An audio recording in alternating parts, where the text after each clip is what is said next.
Welcome to in-depth. నేను మీ ఆశ. దేశ విదేశాలలో జరిగే తాజా వార్తలు విశేషాలను చారిత్రక అంశాలను లోతుగా విశ్లేషించే ఇండెప్త్ కార్యక్రమానికి స్వాగతం. మీకు షాకింగ్ విషయం చెప్పనా? మొన్న కురిసిన వర్షాలకు హైదరాబాద్ సిటీలోని ప్రధాన కూడళ్లలో నడుం లోతు వరదలకు కారణం ప్లాస్టిక్ వ్యర్థాలేనట. తీసిన కొద్దీ లారీలే ప్లాస్టిక్ వ్యర్థాలు బయటకొచ్చాయట.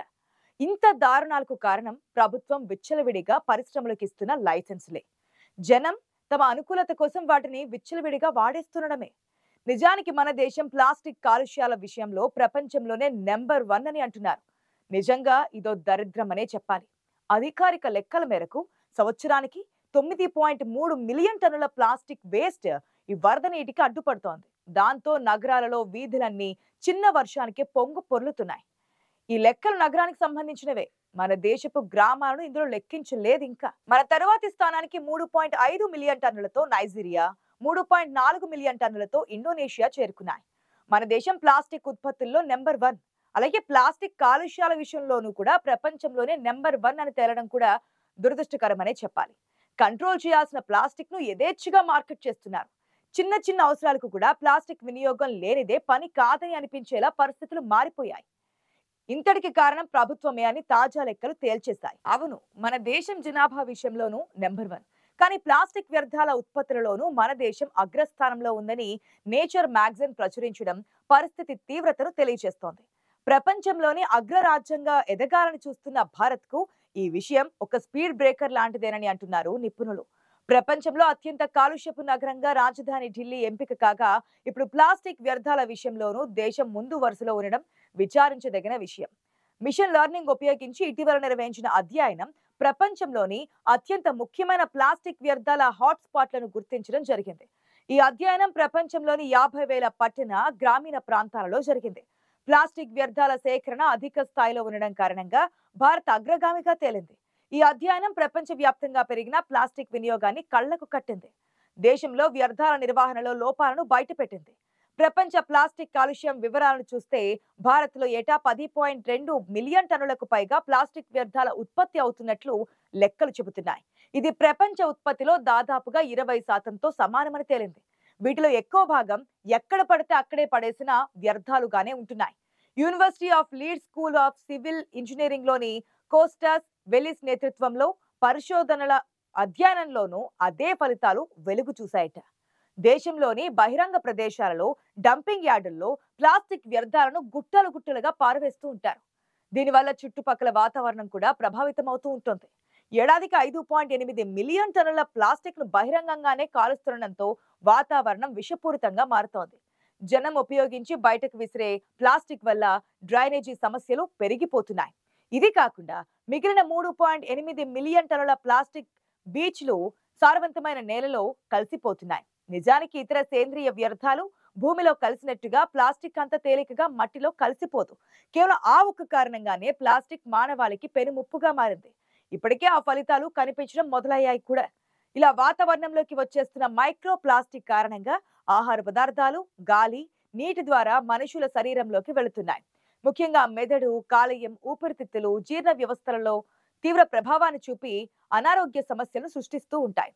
అనాలోచితంగా బహిరంగ ప్రదేశాల్లో ప్లాస్టిక్ ను కాల్చడంతో విషతుల్యమైన కార్బన్ మోనాక్సైడ్ లాంటి వాయువులు గాలిలో కలుస్తూ ఉంటాయి.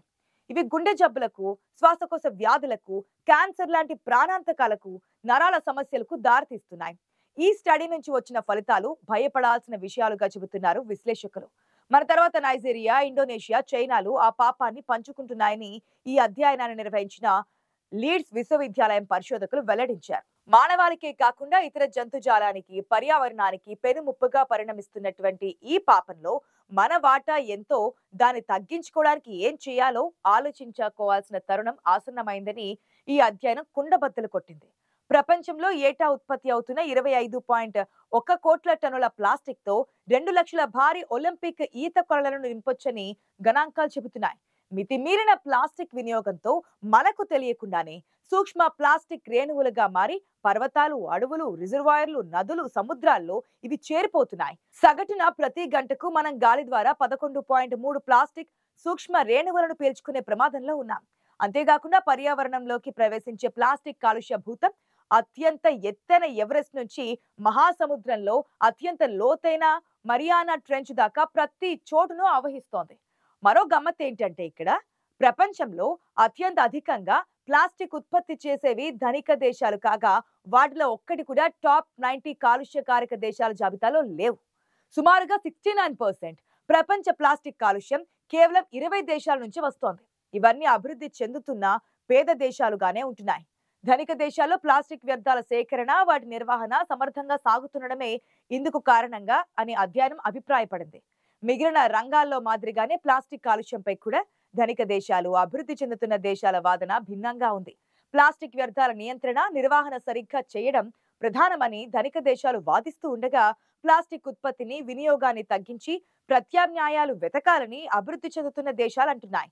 ఒకసారి ఈ వ్యర్థాల మూలాల్లోకి వెళ్లి చూస్తే ప్లాస్టిక్ కాలుష్యంలో సింగిల్ యూజ్ ప్లాస్టిక్ దే అగ్రస్థానం. ఇప్పటికే దీన్ని 60కి పైగా దేశాలు నిషేధించాయి. భారత్లోనూ కొన్ని రాష్ట్రాల్లోనూ దీనిపై ఆంక్షలున్నాయి కూడా. ఒకసారి ఉపయోగించిన తర్వాత వీటిని రీసైకిల్ చేస్తారు లేదా వ్యర్థంగా పడేస్తారు. ప్లాస్టిక్ బ్యాగులు, నీళ్ల సీసాలు, సోడా సీసాలు, స్ట్రాలు, ప్లేట్లు, కప్పులు, ఫుడ్ ప్యాకేజింగ్ కంటైనర్లు తదితర ప్లాస్టిక్ వస్తువులన్నీ కూడా ఈ జాబితాలోకి వస్తాయి. 50 మైక్రాన్ల కంటే తక్కువ మందం ఉండే ప్లాస్టిక్ సంచులను సింగిల్ యూజ్ ప్లాస్టిక్ గా యూరోపియన్ యూనియన్ నిర్వచించింది. ఈ ప్రమాణాలు ఒక్కో చోట ఒక్కోలా ఉంటాయి. నిషేధం విధించే సమయంలో ప్రభుత్వం వీటిని నిర్వచిస్తూ ఉంటుంది. పారిశ్రామిక విప్లవం తర్వాత 1950 నుంచి ప్లాస్టిక్ ఉత్పత్తి విపరీతంగా పెరిగింది. అన్ని ఇతర పదార్థాలన్నింటినీ ప్లాస్టిక్ దాటుకుపోయింది. ఈ ఉత్పత్తి ప్రధానంగా శిలాజ హైడ్రోకార్బన్లపై ఆధారపడుతోంది. ఇవి పునరుద్ధరించాలని ఇంధన వనరులు. ఉత్పత్తి ఇలానే కొనసాగితే 2050 నాటికి ప్రపంచ చమురు వినియోగంలో 20% ప్లాస్టిక్ పరిశ్రమలకే మళ్లించాల్సి ఉంటుందని ఐక్యరాజ్య సమితి వెల్లడించింది. నగరాల వారీగా చూస్తే మన దేశ రాజధాని ఢిల్లీలో రోజుకు 690 టన్నుల ప్లాస్టిక్ వ్యర్థాలు ఉత్పత్తి అవుతున్నాయి.